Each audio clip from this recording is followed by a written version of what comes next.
Hello बच्चों, let's read the question. The question says that calculate the molarity of the following solutions.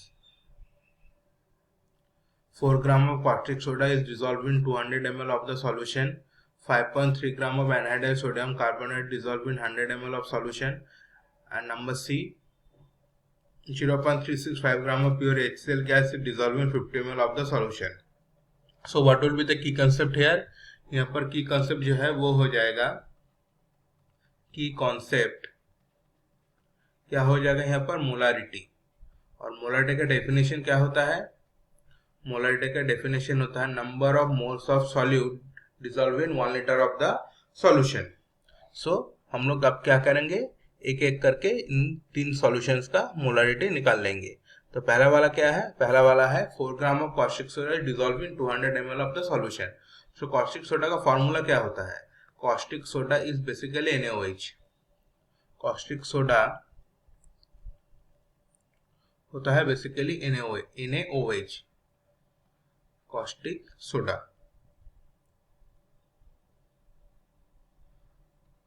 सो इसका molar mass कितना हो जाएगा? Molar mass हो जाएगा 23 होता है सोडियम का, 16 होता है ऑक्सीजन का, हाइड्रोजन का होता है 1, दैट इज 40 ग्राम पर मोल। ये हो गया मोलर मास कॉस्टिक सोडा का। और नंबर ऑफ मोल्स कितना हो जाएगा? नंबर ऑफ मोल्स हो जाएगा,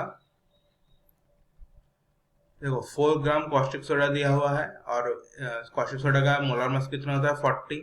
सो 4/40 that is 1/10, so that is 0.1। और वॉल्यूम ऑफ सॉल्यूशन कितना होगा? वॉल्यूम ऑफ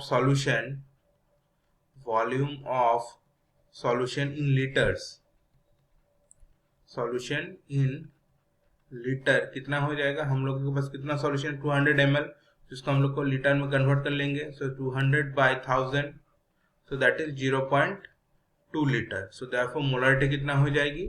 मोलारिटी हो जाएगा number of moles dissolve in 1 litre of the solution. So number of moles कितना है? 0.1 divided by 0.2, 0.1 divided by 0.2, so that will be 0.5, 0.1 divided by 0.2 is equal to 0.5 molar. ये होगा पहला वाला का। दूसरे वाले में क्या है? 5.3 gram of anhydrous sodium carbonate. तो एनहाइड्रस सोडियम कार्बोनेट का मोलर मास कितना होता है? Anhydrous sodium carbonate, anhydrous sodium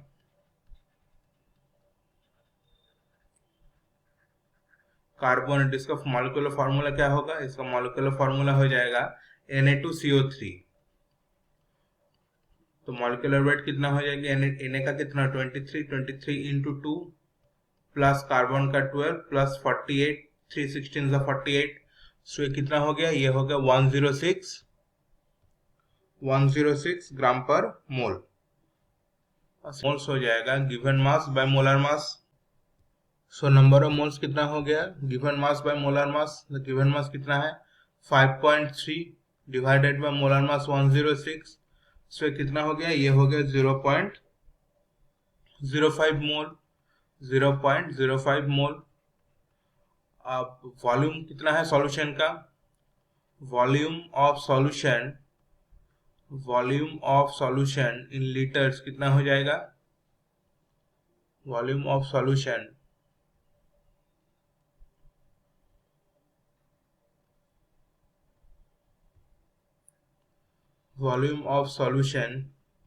इन लीटर्स कितना हो जाएगा? वॉल्यूम कितना दिया हुआ है? वॉल्यूम दिया हुआ है 100 ml, 100/1000 is equal to 0.1 litre. So therefore molarity कितनी हो जाएगी? मोलारिटी हो जाएगा number of moles that is 0.05 divided by 0.1 is equal to 0.5 molar. तो ये दूसरा वाला। तीसरा वाला क्या है? तीसरा वाला है 0.365 gram of HCl। So HCl का मोलर मास कितना होता है? Molar mass of HCl, molar mass of HCl कितना हो जाएगा? ये हो जाएगा, H का होता है 1 और सेल का होता है कितना? 35.5 इज इक्वल टू 36.5। और number of moles of HCl कितना हो जाएगा? Number of moles of HCl ये कितना हो जाएगा? ये हो जाएगा given mass by molar mass. So we have given mass is 0.365 divided by 36.5। और वॉल्यूम ऑफ सॉल्यूशन कितना हो जाएगा?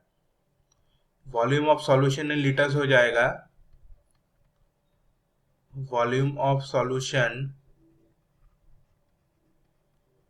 इन लीटर्स कितना हो जाएगा? ये हो जाएगा 50 ml divided by 1000। So therefore molarity कितना हो जाएगी? मोलारिटी हो जाएगी number of moles dissolved in 1 liter of the solution. So number of moles is equal to 0.365 divided by 36.5 into 1000 by 50. So ये कितना हो गया? ये हो गया, हम पहले 0 से एलिमिनेट कर देते हैं। So इसका जो वैल्यू है ये आ जाएगा approximately 520 is 100, 0.2 molar, 0.2 molar. So यह गया मोलारिटी इन तीन सॉल्यूशंस का। So I hope this will answer your question. Thank you.